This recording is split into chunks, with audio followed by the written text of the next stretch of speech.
November 30, 1982. Thriller drops.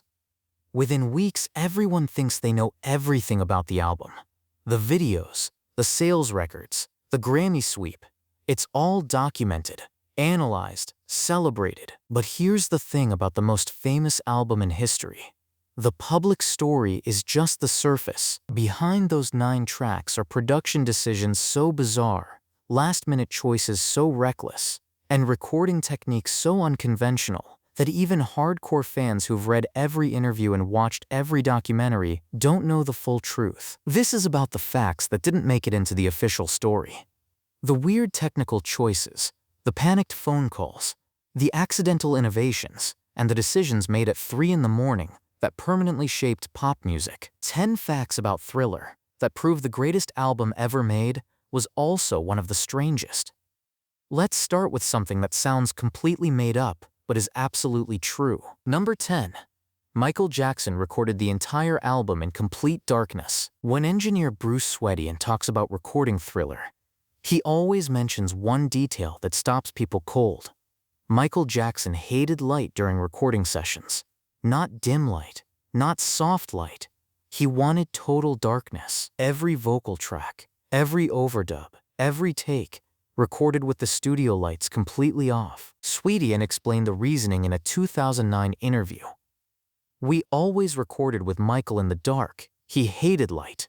The human being is primarily a visual animal. Hearing is our second sense. People can be distracted by too much light in the studio to the extent that it can take away from the music." Think about that for a second.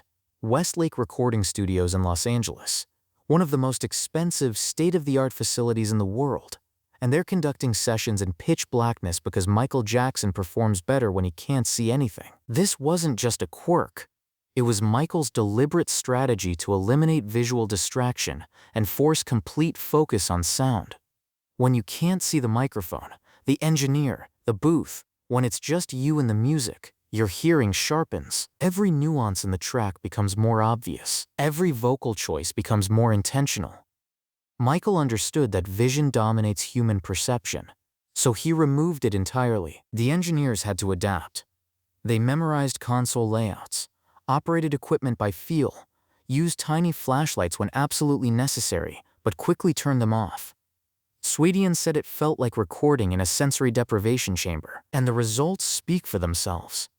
The vocals on Thriller are some of the most precisely controlled, emotionally nuanced performances ever captured. Turns out recording in total darkness isn't crazy. It's genius. Number 9. The Billie Jean drums aren't a drum machine. They're live drums that sound impossible. For 40 years, people have asked what drum machine was used on Billie Jean. The answer: it wasn't a drum machine. Those impossibly tight, mechanical-sounding drums are Leon and Dugu Chancler playing live. Bruce Swedien just mic'd them in a way nobody had attempted before. Swedien recorded a single live drum take with extreme separation between each drum. He built custom baffles. A purpose-built foot-square wood and mu metal panel isolated the hi-hat from the snare. The kick drum got even more elaborate treatment. Swedien took the front head off the kick drum entirely, placed a special cinder block inside for weight, then had a custom cover made from furniture blanket with a zippered hole for the microphone. He was essentially turning the kick drum into a sonic weapon with controlled decay and maximum punch. The result? Drums that sound programmed but have the feel and groove of a human player. People assumed it was a machine because the separation and precision seemed impossible for live recording. But it was just one drummer, one take, and one obsessive engineer willing to physically rebuild drums to get the exact sound in his head. That's not modern production. That's 1982, and nobody's replicated it since because the technique is insanely labor-intensive and requires custom building isolation devices for every drum. Number 8. Michael sang through a 6-foot cardboard tube for vocal effects. Here's where the production gets genuinely weird. On Billie Jean, there's a specific vocal line: "Don't think twice." That sounds distant, like it's coming from another room or another dimension. Fans have spent decades trying to figure out what reverb plugin or effects processor created that sound. The answer? A 6-foot cardboard tube. Bruce Swedien had Michael sing the line through a cardboard tube aimed at the microphone. Not a professional acoustic device. Not custom-built studio equipment. Literally a cardboard tube, probably from a carpet roll or poster shipping container, approximately 6 feet long. Michael sang into one end. The microphone captured the sound from the other end, and the tube's natural resonance created that distinctive, distant, hollow effect that appears in the final mix. This is the kind of innovation that happens when you have unlimited studio time, a perfectionist artist, and an engineer willing to try anything. No plugin exists that replicates the exact acoustic properties of that specific cardboard tube. The effect is unique to that recording, impossible to duplicate digitally, and exists because somebody in the studio said, "What if we tried this?" And Michael said, "Let's do it." That one weird choice gave Billie Jean a sonic texture that contributes to its otherworldly feel. Number 7. Eddie Van Halen did the Beat It solo for free. Hung up on Quincy Jones 4 times, and his bandmates still haven't forgiven him. The Beat It guitar solo is one of the most famous 20 seconds in rock history. Here's what most people don't know. Eddie Van Halen recorded it for free as a favor, thought the initial phone call was a prank, and violated Van Halen's unwritten band rule about outside projects, a decision that almost destroyed his relationships with his bandmates. When Quincy Jones first called Eddie in 1982, Eddie literally hung up on him. Then Jones called back. Eddie hung up again. This happened 4 times because Eddie genuinely thought someone was pranking him. Finally, Jones convinced him it was real. Eddie agreed to come to the studio while the rest of Van Halen was out of town. David Lee Roth was in the Amazon. Alex Van Halen was at Disneyland. Michael Anthony was in Canada. Eddie figured nobody would ever know he'd played on a black guy's record. His exact words: "The session took 20 minutes. Eddie listened to the song twice. Didn't like the section they wanted him to solo over. So he had his engineer Don Landy physically take a razor blade to the 2-inch master tape of the unreleased Michael Jackson song and edit in different sections to create a longer solo section." Think about that. He literally cut up the master tape of Thriller without asking permission. When Michael walked in and heard what Eddie had done, instead of being angry, he thanked him for caring enough to improve the song. Eddie recorded 2 complete solos, told them to pick whichever one they liked, and left. He didn't want payment. He didn't want credit. Quincy Jones later wrote him a thank you letter, signed "The Asshole," which Eddie framed. But here's where it gets messy. When Beat It became a massive hit, Van Halen's bandmates were furious. They'd all agreed no outside projects without group approval.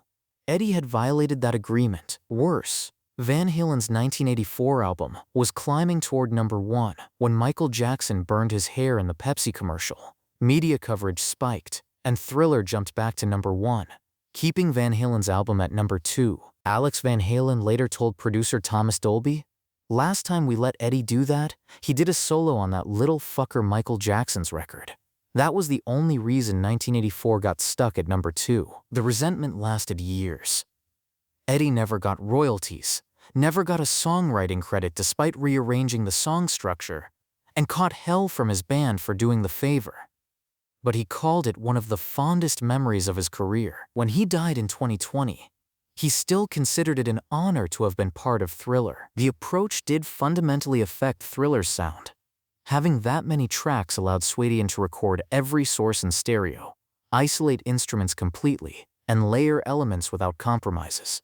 But there was no magic technology. It was just brute force use of existing equipment pushed to its limits.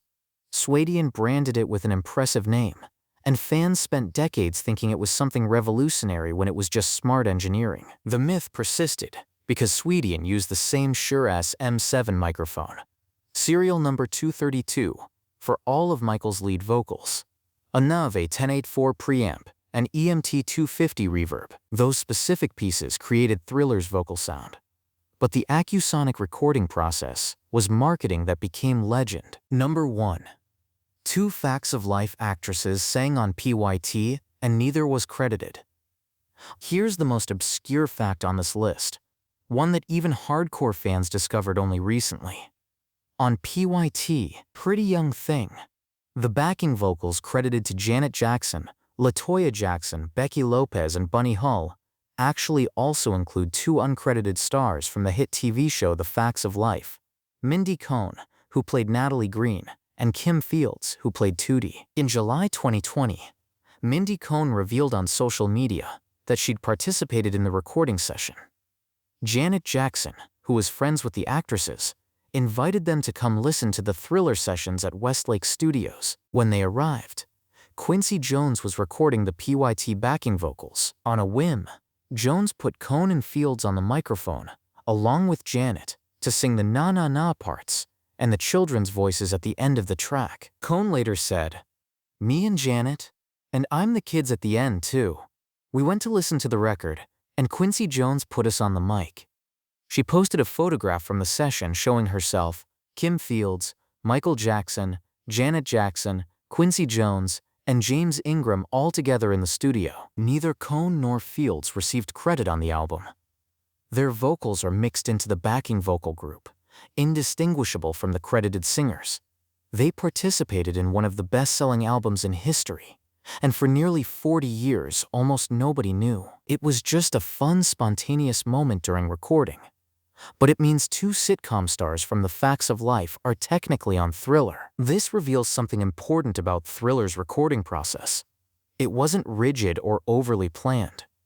Quincy Jones would grab whoever was around if he thought their voice would work. The album that seems so calculated and perfect was actually full of spontaneous decisions, last-minute additions, and happy accidents that became permanent parts of music history. The pattern.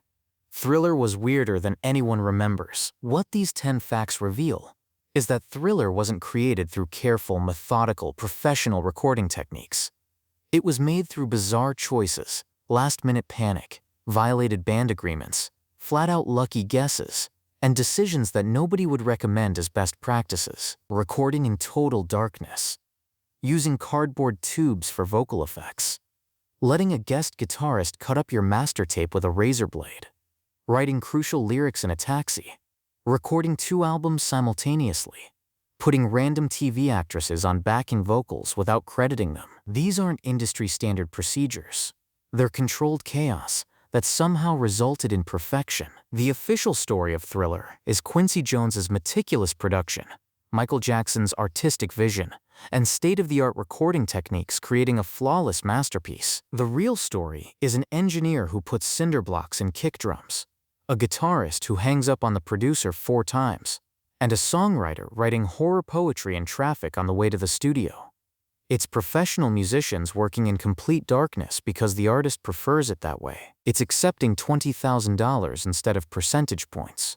It's syncing multiple tape machines and calling it revolutionary technology. Thriller succeeded not despite the weirdness, but because of it. Every unconventional choice, every panicked decision, every violation of standard procedure contributed something unique. The album doesn't sound like anything else because it wasn't made like anything else. You can't replicate recording in total darkness or singing through cardboard tubes or having Eddie Van Halen edit your master tape. Those moments were singular, unrepeatable, and essential. That's why Thriller is still the best-selling album of all time 42 years later. Not because it followed rules, because it broke them in ways nobody expected, using methods nobody planned, achieving results nobody thought possible.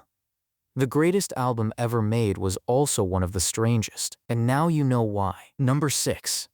Vincent Price chose $20,000 over percentage points and lost millions. Vincent Price's rap on Thriller is iconic. His participation revived his career, introduced him to a new generation, and became his most recognized work in the 80s. And he made almost nothing from it because he chose the wrong payment option. When Price was offered the gig, he was given 2 choices: take a flat fee of $20,000 or take a percentage of album sales. Price, whose career was well established and who didn't need the money, chose the $20,000. He figured it was easy money for an hour's work. He had no idea Thriller would become the best-selling album in history. By conservative estimates, if Price had taken percentage points instead of the flat fee, he would have made somewhere between $5 and $10 million from Thriller's sales over his lifetime. Instead, he got $20,000 for the album recording, then another few $100s when he recorded it again for the music video, under the same type of buyout contract. Johnny Carson later joked about this on The Tonight Show. Price laughed and said, "How well I know." But privately he was bitter. According to director John Landis, Price called him about a year after Thriller's success and said Michael Jackson wouldn't take his calls. Price felt he deserved more compensation given the album's unprecedented success. The estate pointed to the contract's fine print. Everything was a buyout with no residuals. Price was legally entitled to nothing more. Michael sent him gifts: a life-sized framed photograph with platinum and gold records. The inscription read, "To Vincent Price, thank you so much for your help with Thriller, and in celebration of the 30 millionth album." Price later said with bitter sarcasm, "Can you believe that? And I got none of it." I'm not bitter, mind you. I'm not bitter. Just hurt. He was absolutely bitter. But here's the kicker. Price had never used headphones before recording the rap. When the engineer put them on him in the studio, Price jumped out of his chair in surprise when the funky music track started playing. He'd come from Hollywood, where actors didn't wear headphones during recording. The whole experience was alien to him, and he still nailed it in 2 takes. Number 5. Rod Temperton wrote Vincent Price's rap in a taxi on the way to the studio. Speaking of Vincent Price's rap, those iconic lyrics, "Darkness falls across the land, the midnight hour is close at hand," that Edgar Allan Poe-inspired horror poetry that feels like it was labored over for weeks, Rod Temperton wrote it in a taxicab on the way to the recording session. The song Thriller originally didn't have a horror theme.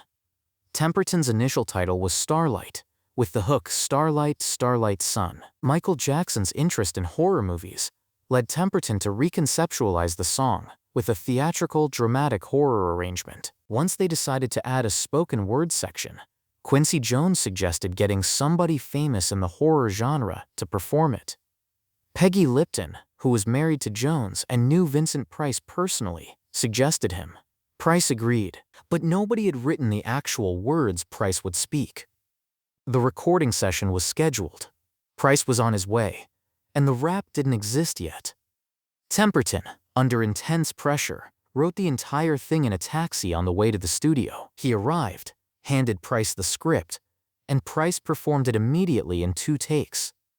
Quincy Jones called the result fabulous. Those lyrics, which have been quoted, parodied, and performed at Halloween parties for 40 years, were written in less time than it takes most people to commute to work.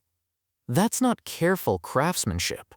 That's panic-induced genius. And it worked because Temperton understood horror, understood Price's vocal style, and wrote something that sounded like it had been carefully composed when it was actually scribbled in the back of a cab. Number 4.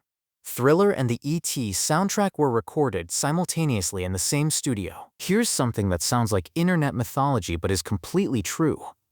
While Quincy Jones and Bruce Swedien were recording Thriller at Westlake Studios, they were simultaneously recording the E.T. the Extraterrestrial audiobook soundtrack in an adjacent studio with composer John Williams. Same production team, same facility, same time period. 2 of the most successful albums of the 80s being created side by side. Jones and Jackson reasoned that with Williams's music already scheduled, the studio booked, and the talent assembled, why not multitask? So while Michael Jackson was in one room recording vocals for Beat It, John Williams was conducting orchestral sessions for E.T. in another room. Engineers would bounce between projects. The same mixing boards, the same microphones, the same techniques were being applied to a children's audiobook and the album that would rescue the entire music industry. This created some absurd moments. When Eddie Van Halen arrived to record his guitar solo, Michael Jackson left to go record his narration for the E.T. audiobook in the adjacent studio. So Eddie was cutting the Beat It solo in one room, while Michael was reading E.T. dialogue to children in another. The overlap was complete and constant. The E.T. soundtrack won Jackson a Grammy too, for Best Recording for Children. So at the 1984 Grammys, when Michael swept 8 awards, one was technically for E.T., not Thriller. The simultaneous recording wasn't a problem. It was efficient use of resources, but it's wild that the best-selling album in history shared studio space and production staff with the children's audiobook, and both succeeded massively. Number 3. Quincy Jones and Rod Temperton listened to 600 songs before choosing 12 for the album. The 9 tracks on Thriller seem perfect, inevitable, like they were always meant to exist together. In reality, they were selected from a pool of nearly 600 songs that Quincy Jones and Rod Temperton evaluated over months. Michael Jackson wrote 4 of the 9 tracks himself, but the other 5 came from an exhaustive search for the perfect material. In his 2001 autobiography, Quincy Jones revealed, "Rod Temperton and I listened to nearly 600 songs before picking out a dozen we liked." 600. That's not browsing through demos. That's a systematic evaluation of hundreds of submitted songs, written specifically for Michael Jackson by professional songwriters competing for placement on what everyone knew would be a massive album. This selection process explains why every song on Thriller feels essential. They weren't just picking good songs. They were choosing tracks that complemented each other, covered different emotional ranges, showcased different aspects of Michael's voice, and would work as singles. The album had to function both as a complete artistic statement and as a singles machine capable of generating multiple #1 hits. Think about the songs that didn't make it. 600 submissions means roughly 588 songs were rejected. Some were probably terrible, but some were probably great, just not as great as Beat It or Billie Jean or Thriller. Somewhere in Quincy Jones's archives are hundreds of unreleased Michael Jackson-era songs from professional writers that would be considered hits on any other album. They just couldn't compete with what became Thriller. Number 2. The Acusonic recording process, that fans thought was secret technology, was just a marketing name. For 40 years, fans have obsessed over the Acusonic recording process. Thriller's liner notes stated, "Recorded and mixed by Bruce Swedien using the Acusonic recording process." People assumed this was proprietary technology, some black box or secret piece of equipment that gave Thriller its distinctive sound. Entire forum threads debated what the Acusonic process might be. Engineers speculated about custom preamps or unique signal chains. The mystery deepened when Swedien sometimes called it the quantum range recording process, suggesting even more technical sophistication. Bruce Swedien finally explained it in a 1984 lecture, definitively ending the speculation. The Acusonic recording process was not equipment. It was a name he'd invented to describe syncing multiple 24-track tape machines together to access more tracks than standard recording allowed. That's it. No proprietary gear. No secret frequency manipulation. Just multiple tape machines running in perfect synchronization so Swedien could record each instrument in stereo with maximum separation and have unlimited tracks available.